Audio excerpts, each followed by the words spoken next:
Next motion of a charge in a magnetic field. ഇതാണ് നമ്മൾ പഠിക്കാൻ പോകുന്നത്. Motion of a charge in a magnetic field. ശ്രദ്ധിച്ചിരിക്കണം, രണ്ട് കേസുകളുണ്ട്. അതിൽ കേസ് 1 നമുക്ക് ആദ്യം പഠിക്കാം. V is perpendicular to B.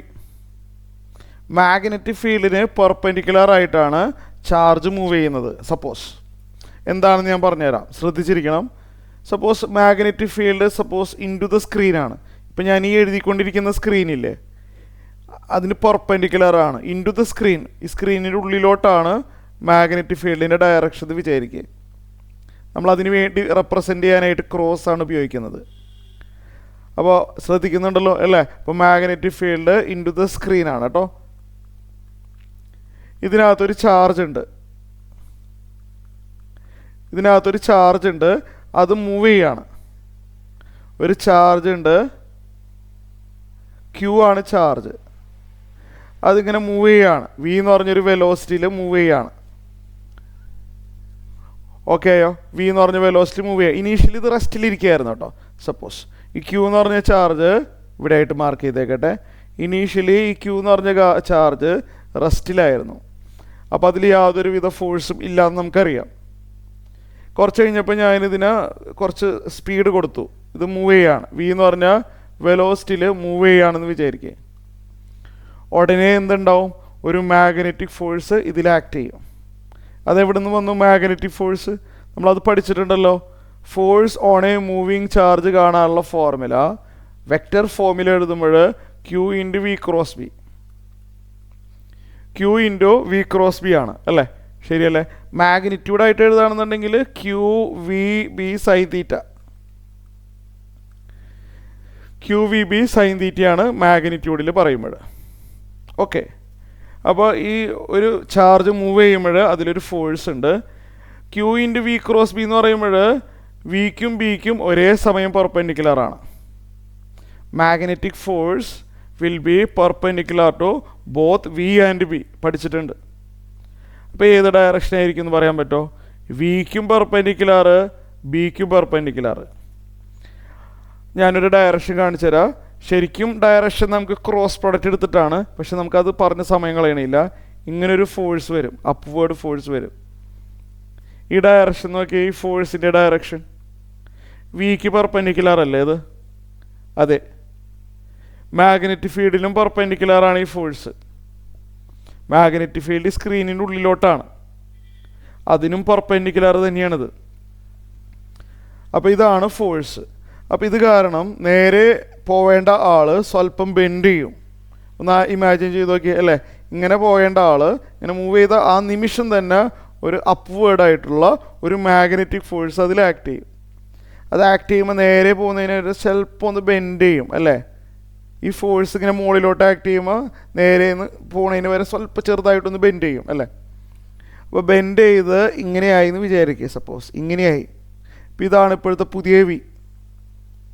ആ ഫോഴ്സിൻ്റെ ആക്ഷൻ കാരണം നേരെ പോവാതെ സ്വല്പം ബെൻഡ് ചെയ്തു ഇങ്ങനെയായി മാറി. അപ്പോഴും മൂവ് ചെയ്യുന്നുണ്ടല്ലോ അല്ലേ? ഇങ്ങനെ ഡയറക്ഷൻ മാറിയാലും അത് ഇപ്പോഴും മൂവ് ചെയ്യുന്നുണ്ട്. അപ്പോൾ മൂവ് ചെയ്യുമ്പോൾ വീണ്ടും അതിന് പെർപെൻഡിക്കുലറായിട്ട് മാഗ്നറ്റിക് ഫോഴ്സ് ആക്ട് ചെയ്യും. Magnetic force will be always perpendicular to velocity. ഇപ്പം ഇങ്ങനെ വരുമ്പോൾ ഇങ്ങനൊരു ഫോഴ്സ് വീണ്ടും വരുമ്പോൾ ഒന്നുകൂടിയും ബെൻഡ് ചെയ്യാൻ തുടങ്ങും. അപ്പോൾ എഗെയിൻ ആൻഡ് എഗെയിൻ വീണ്ടും ഇങ്ങനെ ബെൻഡ് ചെയ്യാൻ തുടങ്ങും. ഇങ്ങനെ ബെൻഡ് ചെയ്തപ്പോൾ വെലോസിറ്റി ഇങ്ങനെയായി മാറി. അപ്പോൾ അതിന് പെർപെൻഡിക്കുലറായിട്ടുള്ള മാഗ്നറ്റിക് ഫോഴ്സ് ആക്ട് ചെയ്യുന്നു. ദേ ഇങ്ങനെ. അപ്പോൾ എഗെയിൻ ആൻഡ് എഗെയിൻ ഇങ്ങനെ പെർപെൻഡിക്കുലർ ആകുമ്പോൾ അതിൻ്റെ ഡയറക്ഷൻ ഇങ്ങനെ മനസ്സിലായല്ലോ. ഇതിങ്ങനെ ബെൻഡ് ചെയ്ത് വന്നിട്ട് ഇങ്ങനെ ഫോഴ്സ് ഇങ്ങനെ വീണ്ടും ഇതിൽ ആക്ട് ചെയ്യുമ്പോൾ എന്ത് സംഭവിക്കും? ഇതിങ്ങനെ ബെൻഡ് ചെയ്ത് ഒരു സർക്കുലർ മോഷനായി മാറും. ഞാൻ വരച്ച് കാണിച്ചു തരാം. കണ്ടില്ലേ? ഇങ്ങനെ മൂവ് ചെയ്യാൻ തുടങ്ങും. കാരണം പെർപെൻഡിക്കുലർ ഡയറക്ഷനിലാണ് ഈ ഫോഴ്സ് വരുന്നത്. ഈ ചാർജ്ഡ് ബോഡിയിൽ ആക്ട് ചെയ്യുന്ന ഫോഴ്സ് വെലോസിറ്റിക്ക് പെർപെൻഡിക്കുലർ ആണ്. അപ്പോൾ every time it experience A normal force. ആ ഫോഴ്സ് ഫിക്സഡ് ആണ് കേട്ടോ. ക്യൂ വി ബി സൈൻ തീറ്റയാണ്. ആ ഫോഴ്സ് ഫിക്സഡ് ആണ്. അപ്പോൾ every time it experience A normal force. അതുകൊണ്ട് അതിൻ്റെ ഡയറക്ഷൻ ഇങ്ങനെ ബെൻഡ് ചെയ്ത് പോവും. അപ്പോൾ ഇനീഷ്യൽ വെലോസിറ്റി വി ആയിരുന്നെങ്കിൽ അതേ വെലോസിറ്റി തന്നെ ഇത് മൂവ് ചെയ്യുള്ളൂ. ആ പെർപെൻഡിക്കുലർ ഫോഴ്സ് കാരണം ഡയറക്ഷനിൽ വ്യത്യാസം വരുത്തുന്നല്ലാതെ സ്പീഡിൽ വ്യത്യാസം വരുത്തുന്നില്ല. അത് നോട്ട് ചെയ്യണം കേട്ടോ. അപ്പോൾ ഒരു ബോഡി ഇനീഷ്യൽ സ്പീഡ് വി ആണെങ്കിൽ അതേ സ്പീഡിൽ തന്നെ മാത്രമേ അത് മൂവ് ചെയ്യുള്ളൂ. ഒരു യൂണിഫോം സർക്കുലർ മോഷനിലായിരിക്കും. എപ്പോഴാണെന്ന് മനസ്സിലായോ? If V is perpendicular to B, velocity magnetic ഫീൽഡിന് പെർപെൻഡിക്കുലർ ആണ്. Magnetic field into the screen ആണല്ലോ. വി എന്ന് പറഞ്ഞാൽ ഓൺ ദ സ്ക്രീൻ ആണല്ലോ. അപ്പോൾ ഇവിടെ V is perpendicular to B ആണ്. അപ്പം അങ്ങനെ വരുമ്പോൾ the charge moving along a circle it is under uniform circular motion. മറക്കില്ലല്ലോ, മറന്നു പോകരുത്, യൂണിഫോം സർക്കുലർ മോഷനാണ്. ആൻഡ് ഈ ചാർജിൽ ആക്ട് ചെയ്യുന്ന നോർമൽ ഫോഴ്സ് അത് മാഗ്നറ്റിക് ഫോഴ്സ് എന്ന് പറയും. നമ്മളത് ഫോർമുല പഠിച്ചിട്ടുണ്ട്. അത് ഫിക്സഡ് ആണ്. And it is towards the centre. അപ്പോൾ ഇവിടെ വരുന്ന കുറച്ച് ഫോർമുലാസ് ഡിറൈവ് ചെയ്യാനുണ്ട്. അപ്പോൾ ഒന്ന് ഇങ്ങനെ മൂവ് ചെയ്യുമ്പോൾ ഇതിനൊരു റേഡിയസ് ഉണ്ടാവുമല്ലോ അല്ലേ? ഇതിനെന്തുണ്ടാവും? ഒരു റേഡിയസ് ഉണ്ടാവും. ആ റേഡിയസ് കാണാനുള്ള ഫോർമുലയാണ് ഡിറൈവ് ചെയ്യാൻ പോകുന്നത്. എഫ് എം കാണാനുള്ള ഫോർമുല എന്താണ്? F M magnetic force on the moving charge കാണാനുള്ള ഫോർമുല ക്യൂ മാഗ്നിറ്റ്യൂഡായിട്ട് പറയുമ്പോൾ Q V B sine theta. നമ്മളിത് പഠിച്ചിട്ടുള്ളതാണ്. Q V B sine theta, Q into V into B into theta എന്ന് പറഞ്ഞാൽ angle between V and B അല്ലേ? ശരിയല്ലേ? നോക്കിയാൽ പറഞ്ഞിട്ടുണ്ടായിരുന്നല്ലോ അല്ലേ? Theta is the angle between V and B. വിക്കും ബിക്കും ഇടയ്ക്കുള്ള ആംഗിൾ 90 ഡിഗ്രി ആണല്ലോ. അപ്പോൾ ക്യൂ വി ബി സൈൻ 90 എന്ന് വരും. അപ്പോൾ magnetic force is equal to sine 90 1 ആയതുകൊണ്ട് ക്യൂ വി ബി ഇൻറ്റു 1 വരും. ഈ പർട്ടിക്കുലർ കേസിൽ force on the moving charge will be Q V B. ഈ ഫോഴ്സ് നോക്കിയേ ടുവേർഡ്സ് സെൻറ്റർ ആണല്ലേ? അപ്പോൾ ഈ ഫോഴ്സിനെ നമുക്ക് സെൻട്രിപീറ്റൽ ഫോഴ്സ് എന്ന് വിളിക്കാം. ഈ ഫോഴ്സ് ഉള്ളത് കൊണ്ടാണ് ഈ ബോഡി സർക്കുലർ മോഷനിൽ മൂവ് ചെയ്തുകൊണ്ടിരിക്കുന്നത്. ഈ force magnetic force act like a centripetal force towards a centre which help the body to move along a circle. അപ്പോൾ എഫ് എമ്മിനെ നമുക്ക് സെൻട്രിപീറ്റൽ ഫോഴ്സ് ആയിട്ടും പറയാം. പഠിച്ചിട്ടുണ്ടല്ലോ സെൻട്രിപീറ്റൽ ഫോഴ്സ് കാണാനുള്ള ഫോർമുല, ഓർക്കുന്നുണ്ടോ? M V square by R ആണ്. R എന്ന് പറഞ്ഞാൽ ഇതിൻ്റെ റേഡിയസ് ആണ് കേട്ടോ. ആർ എന്ന് പറഞ്ഞാൽ എന്താണ്? ഇതിൻ്റെ റേഡിയസ്. ഈ സർക്കിളിനൊരു റേഡിയസ് ഉണ്ടാവുമല്ലോ, നോക്കിയേ, അതാണ് ആർ. കണ്ടില്ലേ? ക്ലിയർ ആവുന്നുണ്ടല്ലോ അല്ലേ? R is the radius of the circle. R is the radius. M is the mass. M എന്ന് പറഞ്ഞു കഴിഞ്ഞാൽ മാസ്സാണ്. ഇവിടെ ഞാൻ എഴുതാം ആർ എന്ന് പറഞ്ഞാൽ radius of the circle, M എന്ന് പറഞ്ഞു കഴിഞ്ഞാൽ mass of the charge. V എന്ന് പറഞ്ഞ സ്പീഡ്, അത് ഫിഗർ ചെയ്യുന്നത് തന്നെ ക്ലിയർ ആണ്. അപ്പോൾ സെൻട്രിപീറ്റൽ ഫോഴ്സ് ഒരു ബോഡി സർക്കുലർ മോഷനിൽ വി എന്ന് പറഞ്ഞ സ്പീഡിൽ മൂവ് ചെയ്യുകയാണെന്നെങ്കിൽ it is experienced by the centripetal force M V square by R ആണ്. ഇത്രയും ക്ലിയർ ആയല്ലോ? രണ്ട് സൈഡിൽ ഒരു വി വെട്ടിക്കളയാം അല്ലേ? രണ്ട് സൈഡിലും ഒരു വി വെട്ടിക്കളയാൻ പറ്റും. അപ്പോൾ എന്ത് വരും? വി വെട്ടിക്കളഞ്ഞു കഴിഞ്ഞാൽ Q B equal to M V by R എന്ന് വരും. Q B equal to M V by R. Cross multiply ചെയ്താലോ? ഇതിങ്ങനെ ക്രോസ് മൾട്ടിപ്ലൈ ചെയ്ത് കഴിഞ്ഞാൽ Q B into R is equal to M V എന്ന് വരും. ക്യൂ ബി റൈറ്റ് സൈഡിലോട്ട് എടുത്താൽ R equal to M V by Q B. ഈ formula important ആണ്. ഇത് ബൈ ഹാർട്ട് ആക്കാനുള്ള ഫോർമുലയാണ്.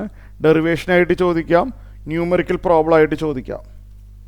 അപ്പോൾ ഒരു charge moving perpendicular to the magnetic field ആണെങ്കിൽ മൂവിനെ along a circle having radius equal to M V by Q B. ഇനി വേറൊരു ഡെറിവേഷൻ കൂടിയും വരുന്നുണ്ട്. ഇതിൽ വേറൊരു ഡെറിവേഷൻ കൂടിയും വരുന്നുണ്ട്. ഇതെന്താണെന്ന് വെച്ചാൽ ഫ്രീക്വൻസി. ഒരു സെക്കൻഡിൽ എത്ര റവല്യൂഷൻസ് കംപ്ലീറ്റ് ആക്കുന്നുണ്ട് അത് പഠിക്കണം. ഒരു സെക്കൻഡിൽ എത്ര റവല്യൂഷൻസ് കംപ്ലീറ്റ് ആക്കുന്നുണ്ട്. അതാണ് ഫ്രീക്വൻസി. നമ്മൾ ആദ്യം തന്നെ ടൈം പീരീഡ് കണ്ടിട്ട് ഫ്രീക്വൻസി കാണും. ടൈം പീരീഡ് എന്ന് പറഞ്ഞാൽ അറിയാമോ? ടൈം പീരീഡിൻ്റെ ഫോർമുല ആദ്യം ഡിറൈവ് ചെയ്യുക അല്ലേ. Time period denote by the letter T. Time period denote by the letter T. It is defined as the time taken to complete one revolution. ശരിയല്ലേ? പഠിച്ചിട്ടില്ലേ? അപ്പോൾ ടൈം പീരീഡ് എന്ന് പറഞ്ഞാൽ ഒരു റെവല്യൂഷൻ കംപ്ലീറ്റ് ആക്കാൻ എത്ര സമയം വേണം അത് കാണാനുള്ള ഫോർമുല പഠിച്ചിട്ടുണ്ടല്ലോ. ഇവിടെ നോക്കിയേ, ടൈം പീരീഡ് ഈക്വൽ ടു ചെറിയ ക്ലാസ്സിൽ പഠിച്ചിട്ടുണ്ട്. ഒരു സർക്കുലർ മോഷൻ്റെ ടൈം പീരീഡ് കാണാനുള്ള ഫോർമുല ചെറിയ ക്ലാസ്സുകളിൽ പഠിച്ചിട്ടുണ്ട്. അറിയില്ലെങ്കിൽ എന്തായാലും ബൈ ഹാർട്ടാക്കി വെച്ചോ. ഇത് ഗ്രാവിറ്റേഷനിലും പല സ്ഥലങ്ങളിലും യൂസ് ചെയ്തിട്ടുള്ളതാണ്. അറിയില്ലെങ്കിൽ ബൈ ഹാർട്ടാക്കി വെച്ചാൽ മതി. ഡെറിവേഷനിൽ ഇതൊക്കെ കാണിക്കണം. ടൈം പീരീഡ് കാണാനുള്ള ഫോർമുല 2πr/v ആണ്. വി എന്ന് പറഞ്ഞു കഴിഞ്ഞാൽ ഇത് മൂവ് ചെയ്യുന്ന സ്പീഡാണ്. ആർ എന്ന് പറഞ്ഞു കഴിഞ്ഞാൽ റേഡിയസ് ആണ്. അപ്പോൾ ടൈം പീരീഡ് ഒരു റെവല്യൂഷൻ കംപ്ലീറ്റ് ആക്കാനുള്ള സമയം 2πr/v ആണ് ഇൻ എ സർക്കുലർ മോഷൻ. അപ്പോൾ ഇത് 2πr ഡിവൈഡഡ് ബൈ v. അതിൽ ആറിൻ്റെ ഫോർമുല നമുക്കറിയാമല്ലോ. ഇതിൽ ആർ എന്താണെന്ന് നമുക്കറിയാം. 2π × r എന്ന് പറഞ്ഞാൽ നമ്മൾ ഓൾറെഡി ഡിറൈവ് ചെയ്ത് വെച്ചിട്ടുണ്ട്. mv/qb ആണ്. ആറിൻ്റെ ഫോർമുല ഇവിടെ സബ്സ്റ്റിറ്റ്യൂട്ട് ചെയ്യുക. ഡിവൈഡ് ബൈ v വന്നു. ഇവിടെ വിയും കട്ടായി പോവും. വിയും കട്ടായിട്ട് പോയിട്ട് ടൈം പീരീഡ് കാണാനുള്ള ഫോർമുല കിട്ടും. 2πm/qb വരും. 2πm/qb ടൈം പീരീഡ് കാണാനുള്ള ഫോർമുല കിട്ടി. ഫ്രീക്വൻസിയാണ് നമുക്ക് ഏറ്റവും ഇമ്പോർട്ടൻറ്റ്. ടൈം പീരീഡ് പഠിക്കണമെന്നില്ല. ഫ്രീക്വൻസി പഠിച്ചു കഴിഞ്ഞാൽ ടൈം പീരീഡിൻ്റെ ഫോർമുല എഴുതാൻ പറ്റും. ഫ്രീക്വൻസി എന്ന് പറഞ്ഞാൽ ഡിനോട്ട് ബൈ എഫ് ആണ്. That is number of revolutions in 1 second. ഇതിനെ പറയുന്ന പേരാണ് ഫ്രീക്വൻസി. ഫ്രീക്വൻസി കാണാനായിട്ട് ഒരു ഫോർമുല ഉണ്ട്. 1/t ആണ്. അതും ചെറിയ ക്ലാസ്സുകളിൽ പഠിച്ചിട്ടുണ്ട്. അതുകൊണ്ട് അത് പ്രൂഫ് പറയില്ല. Frequency of a circular motion എന്താണ്? 1/ടൈം ടൈം പീരീഡാണ്. റെസിപ്രോക്കൽ ഓഫ് ടൈം പീരീഡാണ്. അപ്പോൾ ഫ്രീക്വൻസി കാണാനുള്ള ഫോർമുല, ടൈം പീരീഡിൻ്റെ ഫോർമുല ഇവിടെ ഡിറൈവ് ചെയ്തിട്ടുണ്ടല്ലോ. അതിൻ്റെ റെസിപ്രോക്കൽ എടുത്താൽ മതി. അപ്പോൾ ഇത് പഠിച്ചു വെച്ചോ. ഫ്രീക്വൻസി എന്ന് പറഞ്ഞാൽ ടൈം പീരീഡിൻ്റെ റെസിപ്രോക്കലാണ്. qb/2πm. ഇതും പഠിച്ചു വെച്ചോ. ഈ ബോക്സിനകത്ത് എഴുതിയിരിക്കുന്ന ഫോർമുല മാത്രം പഠിക്കുക. ഇൻ കേസ് ടൈം പീരീഡ് ചോദിച്ചാൽ f = 1/t ഉപയോഗിച്ചാൽ മതി. ഫ്രീക്വൻസിയുടെ ഫോർമുല എന്തായാലും പഠിച്ചു വെക്കണം. അത് ഇമ്പോർട്ടൻ്റ് ആണ്. എപ്പോഴും ആവശ്യം വരും. അപ്പോൾ റേഡിയസ് കാണാനുള്ള ഫോർമുല മനസ്സിലായി. ഫ്രീക്വൻസിയും ടൈം പീരീഡും തമ്മിലുള്ള റിലേഷൻ എന്താണെന്ന് അറിയാം. ഫ്രീക്വൻസി കാണാനുള്ള ഫോർമുല qb/2πm ആണ്.